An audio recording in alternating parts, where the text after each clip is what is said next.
AM dial on your radio. If you're in the car listening to a ball game, this is where it's coming from. Mike Shannon and John Roon, you're the broadcasters for the Cardinals. Come on up front, folks.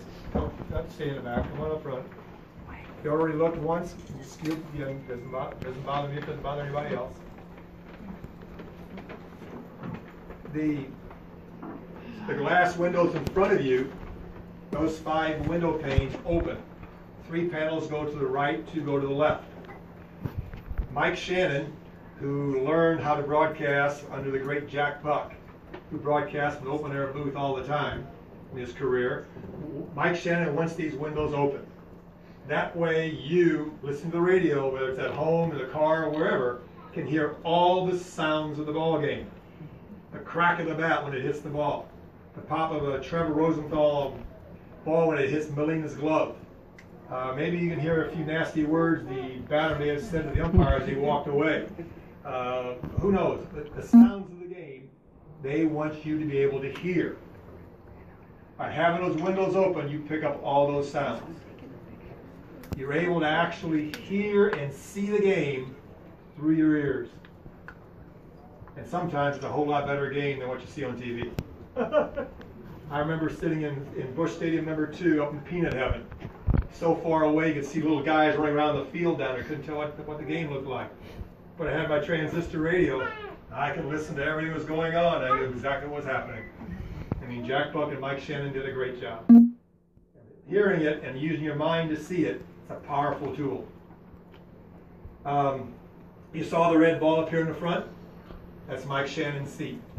Mike Shannon sits on that ball because he has some back issues. Plus, it's also a great way for him to exercise his legs. He can kind of bounce around on there when he wants to. But if you listen to him during the game, he's sitting on that ball. He's not sitting in a chair. Going from home plate to the pitching mound to second base to dead center field, the green wall out there, 400 is written at the bottom of that wall. There's grass above it. You see where I'm pointing? And a black wall above that. Anybody know the name of that area? Because every ballpark in Major League Baseball has one. Anybody know the name? Batter's eye. The batter's eye, exactly right. That is an area since 1960, no fans are allowed. That's a no trespassing area. You go out there to get a home run ball, you shall be arrested. The guy got David Freese's home run ball in Game 6 of the World Series in 2011, was arrested. He spent the night in jail. He paid his fine, but he got the ball. Okay? He got to keep the ball. Every ballpark has an area where fans are not allowed to sit. It may look like that. The Colorado Rockies, I believe, have boulders and a waterfall out there in dead center field. The Brewers have like a little amusement area out there where the mascot slides down a corkscrew slide when they hit a home run. No fans. Number 1 rule. Reason.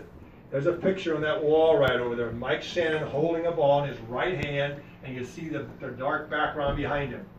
That white ball sticks out really clearly.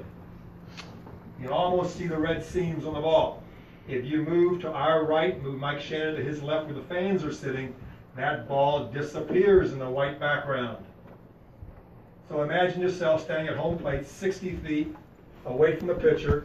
Pitcher releases the ball, probably now standing about 54 feet from you, maybe closer, and that ball is traveling 90 plus miles per hour. You have 0.2 of a second. Swing at it, let it go, or get hit, or get out of the way. Not much time to react to anything right there. So everything they can do to improve batting averages and improve the safety of the hitter. That's the purpose of the batter's eye. Go to the right of that area, you see a brick wall out there with a bunch of red letters on it, and they're encased in white. You see them? Those are retired jersey numbers. No Cardinal ball player will ever wear those numbers again. On the far left, SL is not a mistake. SL stands for the great Rogers Hornsby, who played in the 1918, 1919s up to about 1928 for the Cardinals, and they did not have jersey numbers. There was no 26 or 44 or 32. You had a number on the front of your shirt that told you where you batted in the lineup that day. Since he was such an outstanding hitter, the best right-handed hitter in Major League Baseball, the only one to have consecutive seasons with a 400 average or higher, 3 and 4 years. When he retired, they put SL out there for Rogers Hornsby. Number 1, Ozzie Smith. Don't have to tell you too much about Ozzie Smith, unless somebody doesn't know Ozzie Smith. Great shortstop, best ever. Number 2, Red Shandies, one of the best second basemen to ever play the game. He could turn a double play at second base faster than anybody around. Coach, player, manager for the St. Louis Cardinals, in a uniform for over 70 years. He is at the age of 92, 93 right now, still comes to the ballpark, still hits fungos, still goes to spring training, and is still Mr. Shandies. What can we do for you today? Okay? Carries a lot of weight just by showing up. Phenomenal ball player. Number 6, Dan Musial. Talked about him a while ago. Number 9, Enos Slaughter, one of the best outfielders ever played for the Cardinals, and maybe one of the best in Major League Baseball. Played in the 40s and the 50s. Had one request, that when he died, he wanted to be buried in his Cardinal uniform. And he was. Number 10, Tony La Russa, manager of the Cardinals. 16 seasons. Most winningest for the Cardinals. 2 World Series championships. Number 14, Kenny Boyer. Some of you are too young to know about anything about Kenny Boyer. He was the third baseman of the Cardinals in the 50s and the 60s. He was the best third baseman when he played. He was a Scott Rowland type person. Big, strong, and fast. And in 1964 World Series against the Yankees, he and his brother Cleet played against each other. Both played third base. Cleet played for the Yankees, Kenny for the Cardinals. Both hit home runs. The only difference is Kenny's was a grand slam in one ball game. Number 17 goes to Dizzy Dean. Dizzy Dean was one of the best pitchers in baseball. In 1934, he won 30 ball games in one season, the last National League pitcher to do that. 20, the base burglar. That would be Lou Brock. Lou Brock came to us via a great trade in 1964 with the Chicago Cubs.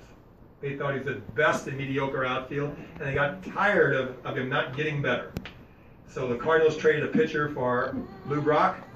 Lou Brock comes to St. Louis in June, steals 38 bases that year, hits over 300 that year, and helps them win a World Series against the Yankees. Number 42, I skipped one. Number 24 goes to Whitey Herzog, manager of the Cardinals in the 80s and 90s, 3 World Series appearances, 1 championship in '82. Known as the White Rat. That was his nickname. Very shrewd. Number 42 is for Jackie Robinson, first black to play Major League Baseball. We retired here for Jackie Robinson. We also retired here for a great relief pitcher we had by the name of Bruce Sutter. In the 1980s, he was the best relief pitcher in baseball, and we happen to have him. 45 goes to Bob Gibson. He happens to be one of Joe's favorites. My favorite Cardinal. Joe's favorite Cardinal. Bob Gibson was the premier example of competitiveness. He graduated from college, played 1 year professional basketball at the Harlem Globetrotters. Could have played more. He quit because his words were, they played for fun and I play to win. So he started his career with the Cardinals in '57. He became a star pitcher in the 60s. He had a season in 1968. He started 32 ball games. He had 28 complete games that season. He had a 22-9 record, a 1.12 ERA. In his career, he had 255 complete games. Most pitchers these days are lucky to throw 1 a season. He averaged 17 a season. Unbelievable. Because of Bob Gibson, Juan Marichal, Sandy Koufax, and Don Drysdale, who were all great, great pitchers, the pitching mound was lowered in 1969 by 5 inches to put pitchers on a flatter plane with the batters. Try to give batters a better chance. Now, one more thing about Bob Gibson you got to understand. He was intense. He would throw at you. If you hit a home run off of him, the next batter was going down. The next time you came up to the plate, he would throw at you. And he was so cruel that, what did Dusty Baker say? Dusty Baker said, only 2 people in my life made me cry. My daddy and, help me out, Bob Gibson. Bob Gibson was not afraid to throw at you. Let's just put it that way. He owned the inside plate as well as the outside part of the plate. And he wasn't going to give up any one of them. Number 85 out there goes to Augie Busch, the owner of the Cardinals. He and his family owned the Cardinals from 1953 until 1995, when the DeWitt family and their buying group purchased the Cardinals. And then on the far right is a microphone for this gentleman right here, the great Jack Buck. Broadcast for the Cardinals for almost 50 years. Okay? A lot of information. Probably too much.